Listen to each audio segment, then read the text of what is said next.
El pacient oncològic s'ha de derivar a pal·liatius en el primer moment en què te n'adones que els seus símptomes s'escapen de la teva capacitat de control.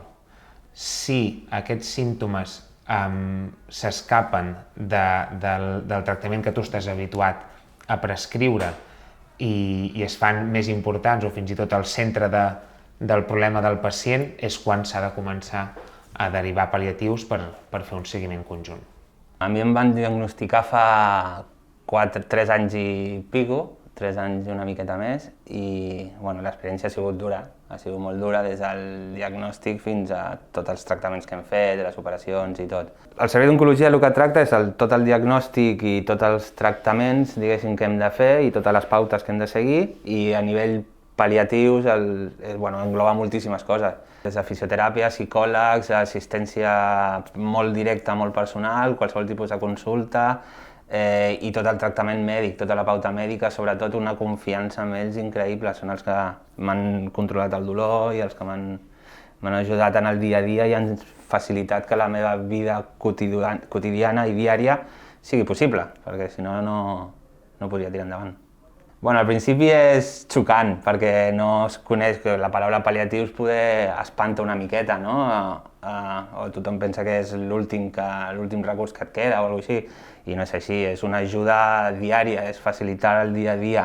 Jo porto 3 anys i aquí estem i vull continuar molts més amb aquest servei, amb ells, i igual, no? O sigui que ajuden moltíssim, és un servei increïble. A part de pal·liar-te el dolor físic, hi ha un compendi més de professionals que prenen part a poc al tema, no? Per exemple, la psiquiatra, la psicooncòloga, una sèrie de professionals que fan que tot sigui una mica més fàcil dins del que és, no? Han donat suport físic molt, evidentment, han donat suport moral, suport espiritual també. Jo, francament, el que a mi m'agradaria és que quan sentim que l'han enviat a pal·liatius, ostres, tu, no és així. Jo estic a pal·liatius fa quasi 4 anys, i estic aquí.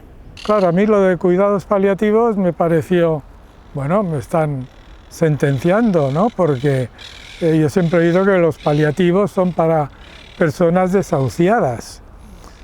Pero claro, la sorpresa fue que no, que era el vigilar también mi estado de ánimo, el preocuparse por la familia, por cómo lo llevaban, ¿no? Me sentía acogido a una gran familia, que es muy de agradecer. A mí, personalmente, me hicisteis un grandísimo favor, porque previamente, aunque seamos jóvenes, no somos tontos.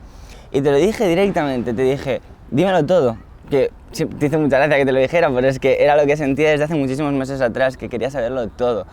Me lo contaste absolutamente todo, me contaste el tratamiento de mi madre, me contaste la situación de mi madre, todas las cosas que tenía, que yo no sabía que tenía tantas cosas.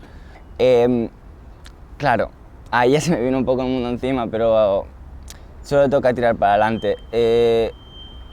Fue muy agradable porque me pude despedir plenamente consciente, y eso para mí es un gran plus, la verdad, a la hora de afrontar todo lo que me ha venido después con el fallecimiento de mi madre.